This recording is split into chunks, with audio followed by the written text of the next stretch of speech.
Hi everyone, it's Stacy with R&R Ranch. Today we want to tell you a little bit about the girls. So the girls are a very interesting story. Belle, you're going to have to help me on this. We adopted them in June of 2018. Yeah. Okay.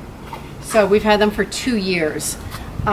We adopted them from the, thank you, from the Humane Society of Missouri, Long Meadow Rescue Ranch, which is the farming division of the Humane Society. And when they took them in, they were the worst case of neglect that they had seen. I know Belle's going to put their original intake video up so you can see what their condition was like.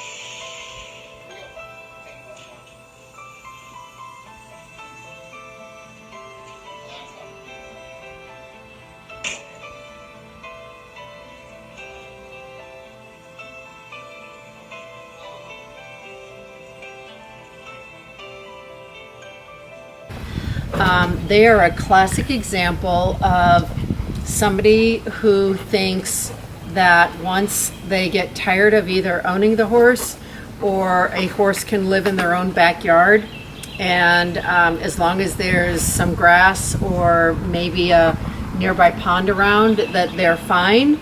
And these three girls are proof that that couldn't be further from the truth. Their feet were horrifically overgrown. A lot of times you'll hear when a horse's feet are overgrown that they will grow into like an elf shoe where they curl up. And in these girls' cases, they were actually in like a ram's horn shape. So they were up so long that they curled around, making it very painful for them to walk. So a lot of things happened with these girls. They were not only severely neglected with their health care, but they were severely neglected with any human socialization, human touch, kindness of any kind.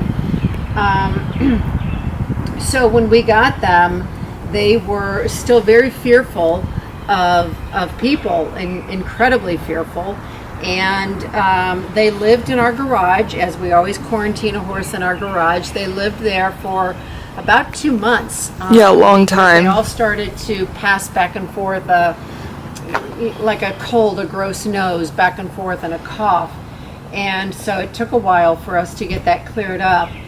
And then, but while that was happening, it also gave us a chance to figure out where we were going to put them, because we literally had no room in the barn. So this is the result of what we came up with. And this is nothing more than what a lot of people would call a garden shed. We just went to a local dealer in town, and I measured out the size that I wanted. I custom ordered the number of windows and screens, and then once it was here, we put in drywall. And we put in electricity, so there's lights in here, there's fans. We actually also last year installed an automatic fly sprayer in here. So the girls, while not in our barn, have it pretty good because, Belle, you can walk around and show them. They have a really nice paddock of their own that they can walk straight out to. I'll come out there.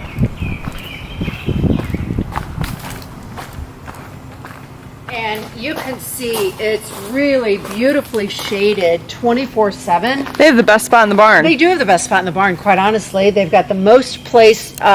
Let's say it's rainy or it's too cold, we're not turning them out for whatever reason. They still have all of this room that they can come out and walk around, hang out. And you can see we did have to protect the trees because they did do some chewing on the bark, but that's that's really not an issue anymore. So this is where the girls are.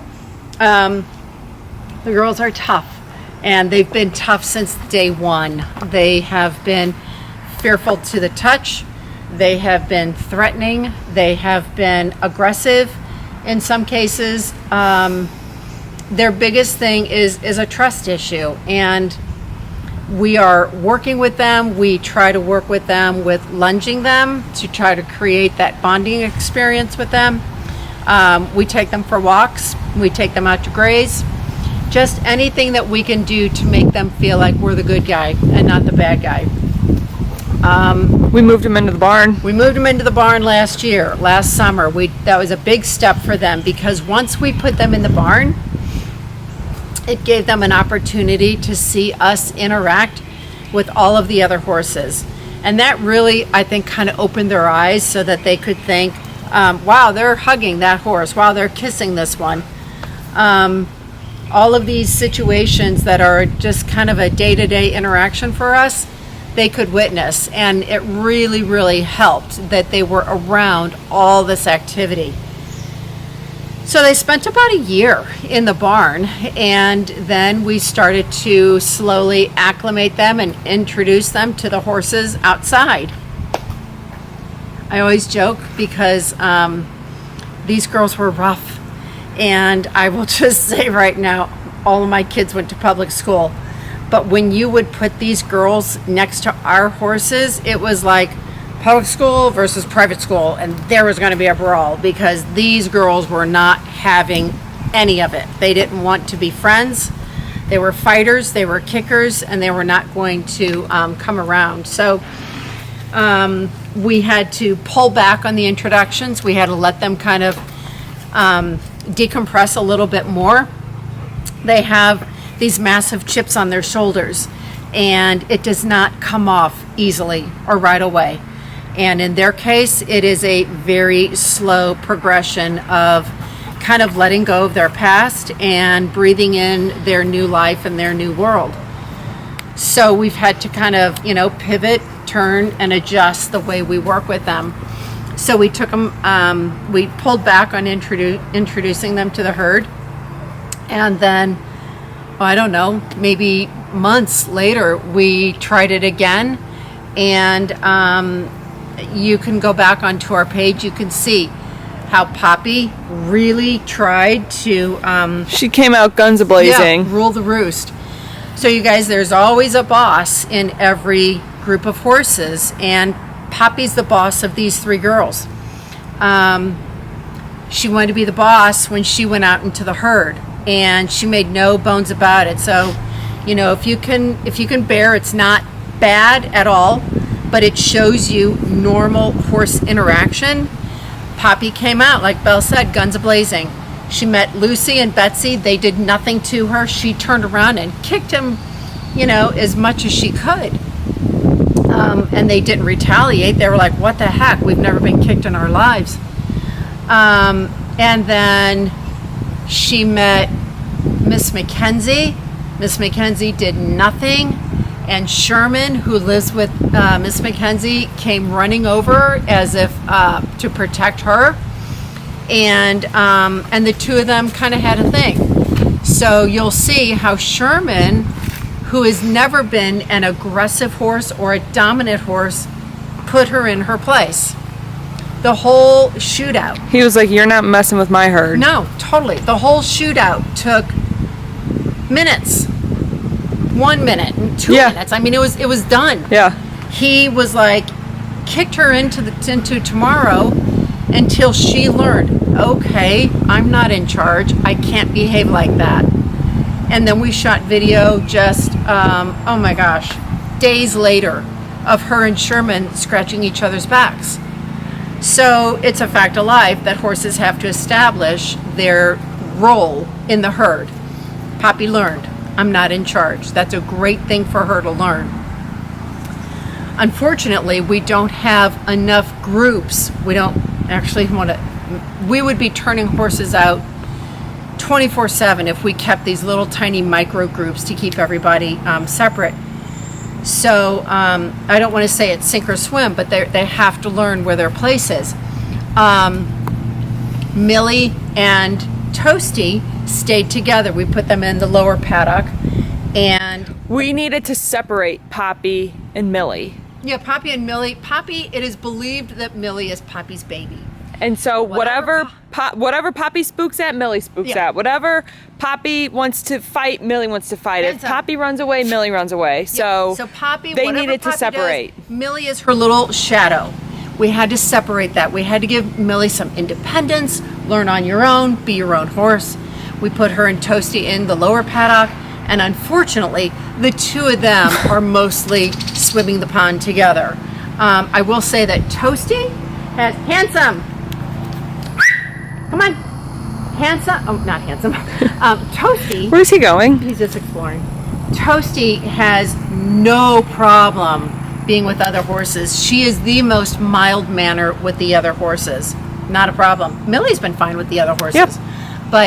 But Millie is Millie doesn't definitely- want any part Oh my of the gosh. other horses. If Toasty or Poppy were to go like this to a horse, Millie would go, yeah. So they're both really, they're a challenging situation, all three of them. They're also challenging with people. They've challenged us when we first started to feed them. When a horse becomes so neglected, and you walk in with food, I mean, believe me, they're going to mow you down to get that food, pin their ears, teeth bared, because they're not sure they're going to get food again. So we had to come up with some safe ways to feed. Right. We need to read the instructions. It's back. Okay. I hope that So- all saved. I hope so too. So we had to tie everybody up. Then we could safely bring in food and not worry about being bitten.